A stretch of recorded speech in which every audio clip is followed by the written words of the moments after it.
We're now handing over to Nataša, who is going to talk very briefly about the aspect of hybrid, high flex, that is the simultaneous working stuff that I think has kind of been neglected a little bit in a lot of the conversations around this. So changing the dynamic a little bit, and over to you, Nataša. Good. All right. So I will reiterate what people said, really. So how it is working, to use a meme from 2020 from the pandemic, trying to use the Jubilee colors there. So we all went remote, as you all remember, and I really liked it. It provided a bit more democratic approach than the hybrid one for me. However, I'm really grateful that I can be working remotely still since last year. So it is going fine. You can see that when we are working together, we can do it well. Why is it good?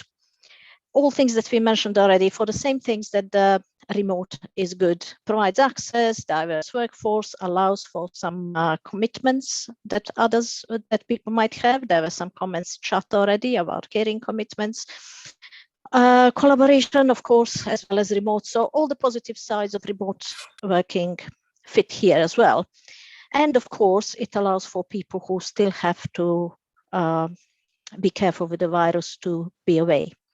When it is not working really well is, for example, when we had education conference at UCL and it was decided to be all in person. So some people felt a bit excluded that actually even keynotes were recorded, which in the past was the case, and streamed.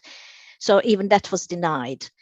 Sometimes the problems with technology setup, as we've seen today. So, and also many people already mentioned lack of co-facilitators, because it is really large cognitive overload for one person to deal with two audiences. Some interesting breakups of the alarms coming up in the middle of the room, and of course, remote participants' problems with technology, which today I'm not experiencing too much. So I mentioned that I find it less democratic than with all remote participants. I find myself holding my up for a while sometimes. Again, lack of co-facilitators. And but it's really great that it's providing me access, and I can do all my work really remotely and feel part of the team. What can be upgraded?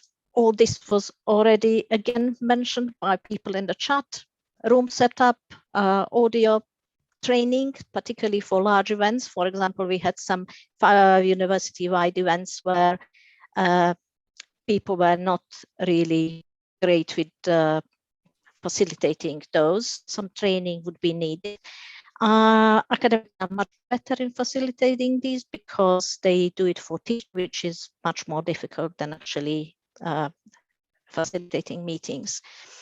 It would be really good if all events are made accessible remotely, at least streaming, so one can watch them later and maybe contact this person that they want to ask questions afterwards. And another one that I would really appreciate would be quality of EduRoam at home. So that's really all I had to mention so far. Stopping sharing now.